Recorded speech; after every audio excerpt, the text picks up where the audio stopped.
Finance minister और ना ही मैंने बहुत ज़्यादा इकोनॉमिक्स पढ़ी है।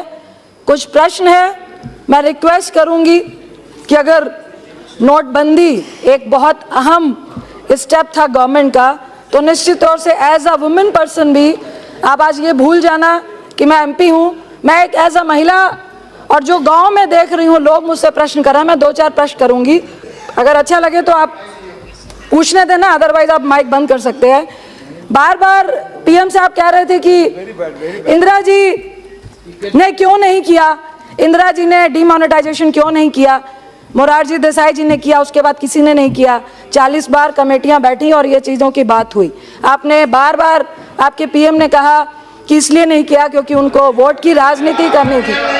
मैंने बोला पीएम ने कहा, मैंने नहीं कहा। No cross talking. यहाँ तो उनके भाषण से यही लग रहा था। Please address the chair, please address the chair. जब भाइयों बहनों वो कहेंगे तो हम क्यों, आपका ही पीएम बोलना पड़ेगा ना।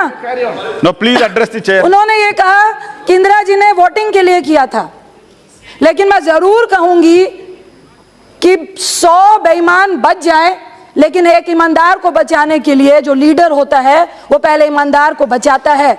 जो 125 डेथ हुई है, यह अनुभव था उनका।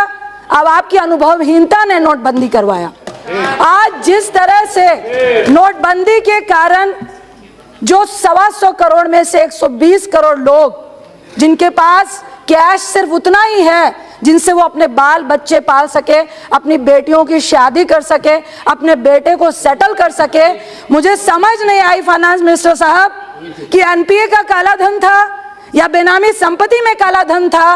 मैं नहीं कह रही ये काला धन नहीं था, लेकिन ये कैसा काला धन था। बहुत सारे यहाँ पर मेरे सदस्यगण बैठे हैं, पुरुष सदस्यगण बैठे हैं, उनकी वाइफ अगर वर्किंग भी होगी तो वो 2 रुपए जमा करती है अपने घर को सेव करने के लिए।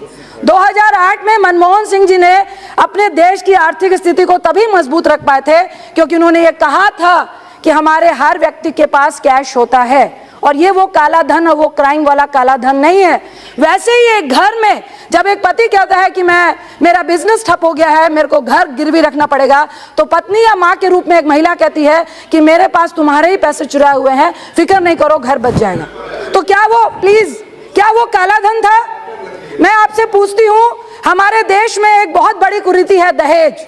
एक 10,000 कमाने वाला व्यक्ति एक टीचर से अपने बेटी का ब्याह करता है, खासकर यूपी, बिहार में, बंगाल में, तो कहता है भैया मेरे को 10 लाख देने हैं। मैं मोदी जी से रिक्वेस्ट करूंगी कि हम तो सारी पेमेंट चेक में डाल देंगे, महिलाओं ने भी डाल दी है, क्या प्रधानमंत्री और आपकी गवर्नमेंट जब तिलक लगता है तो वो चेक देंगे क्या? उस लड़के को देंगे क्या? उस बेटी की शादी कराएंगे क्या? अगर नहीं करा सकते तो कोई राइट नहीं था। अगर आप कुरीतियों को खत्म नहीं कर सकते तो सिर्फ एग्जाम्पल दूंगी, इंदिरा जी ने वोटिंग के लिए नहीं, आपने वोटिंग के लिए क्यों किया?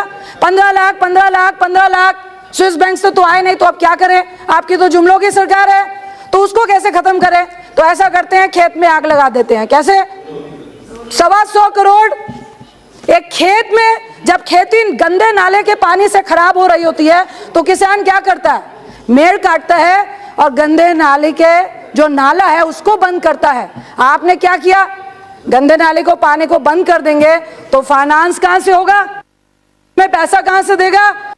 लेकिन लोगों को तो बताना है, लोगों को तो बताना है कि हम काला धन लाने के प्रयास में हैं, तो पूरे देश को, प्लीज सुनो, पूरे देश को लाइनों में खड़ा कर दो और फिर एक बार लोगों को मूर्ख बनाओ, लोगों को गुमराह करो कि देखो हम तो काला धन लाने का प्रयास कर रहे हैं, इसलिए stand up India, but where, लाइनों में खड़े हो जाओ, सुसाइड कर लो, और हमारा मंत्री कहेगा यही चोर है जो लाइनों में खड़े हैं। ये मैं नहीं कर रही, आपके मिनिस्टर ने कहा। मैं आपसे पूछती हूँ, दर्जी के पास आप कपड़े सिलाने जाते हैं तो दर्जी क्या करता है? पहले नाप लेता है या कपड़े सिल देता है? दर्जी पहले नाप लेता है फिर कपड़े सिलता है। आपने पहले नोटबंदी की, फिर एटीएम का नाप लेते फिर रहे थे, इसलिए लोग लाइनों में खड़े हुए थे। मैं अपना नहीं, जो अर्थशास्त्री हैं उनका एग्जाम्पल देती हूँ। उन्होंने कहा कि आपके सामने जो काला धन था इसको हम भी एक्सेप्ट करते हैं, लेकिन आपकी आंखों के सामने उन्होंने बैंक में अपना काला धन डाल दिया। जो कम से कम ब्लैक मनी कहलाता था आज वो व्हाइट मनी कहला रहा है। कैसे? बड़े उद्योगपति 2000 एम्प्लॉइज हैं।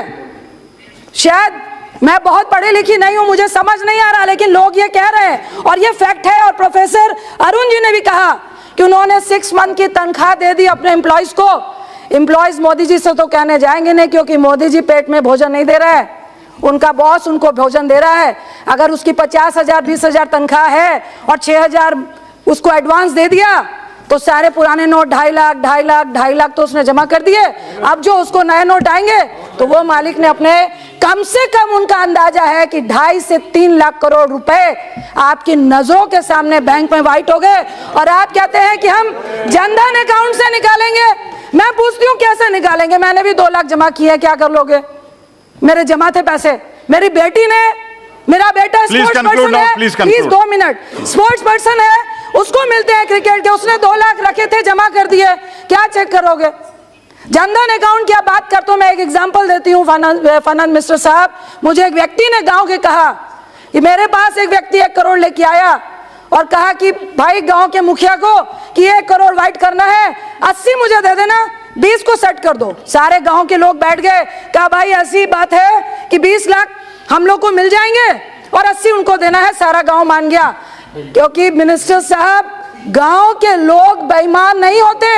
और जब इतना करप्शन है तो लोग कहते हैं भैया मुझे जनधन में 5,000 मिल रहा है, 80 लाख निकाल के दे देंगे, 20 लाख हम सब बांट लेंगे। तो जनधन अकाउंट में भी ऐसे वाइट हो गया और आप कुछ नहीं कर पाओगे। आप कह रहे हो टैक्स पदाधिकारी 18 लाख बैंक को, 18 लाख बैंक को, 18 लाख बैंक के अकाउंट्स की जानकारी आप लोगे, लेकिन उद्योगपतियों के और बैंकों की ऑडिट आप नहीं करेंगे। आपके पास तो इतने कर्मचारी नहीं है। आपने नए तरीके के 2 भ्रष्टाचार दिखाए, एक बैंक भ्रष्टाचार और दूसरा ये जो अब आप इनकम टैक्स के जो इंस्पेक्टर राज को शुरू कर रहे हैं, ये सिर्फ लोगों को त्राहिमाम करना है। मेरा लास्ट में सिर्फ प्रश्न है एक मंत्री जी से कि मंत्री जी, फाइनेंस मिनिस्टर का मुझे नहीं लगता ये डिसीजन था, ना ही आरबीआई गवर्नर का था, क्योंकि आरबीआई गवर्नर का भी काम उस दिन पीएम ने कहा था, आरबीआई गवर्नर ने किया था जो अनाउंसमेंट आरबीआई गवर्नर करता है। फाइनेंस मिनिस्टर का भी जो बजट की स्टेटमेंट थी वो सब 31 दिसंबर को दे दी थी। मैं तो सिर्फ ये कहूंगी कि ये जिसने भी किया सिर्फ इतना बता दीजिए कि काला धन आया, फेक करेंसी आई, करप्शन क्या ब्लॉक से खत्म हो गया? क्या पुलिस वाला गाड़ी पकड़ता है तो घूस लेनी बंद हो गई? ये नोटबंदी से कैसे बंद हुआ ये मुझे समझ नहीं आया। मैं आपसे पूछती हूँ, आपने जब वो नहीं लगा, 1 मिनट लूंगी, digital payment please conclude, half minute. JP Morgan world का नंबर 1 बैंक है, 2000 करोड़ रुपीस खर्चता है अपनी सिक्योरिटी पे। उनके 3 साल पहले बैंक हैक हो गए। हमारे पास साइबर सिक्योरिटी के लिए आपके पास क्या प्लान है? साइबर कोर्ट आपके पास साइबर सिक्योरिटी के लिए क्या प्लान है? आपके पास साइबर कोर्ट में हमारे पास जज नहीं है, क्या प्लान है? बैंक के सर्कुलर में अगर आपका एटीएम हैक होता है और आपके पैसे कोई निकाल के ले जाता है तो बैंक उसका जिम्मेदार 90% तक नहीं है। तो उसकी क्या प्लानिंग है? श्री जगदीश बिका पाल।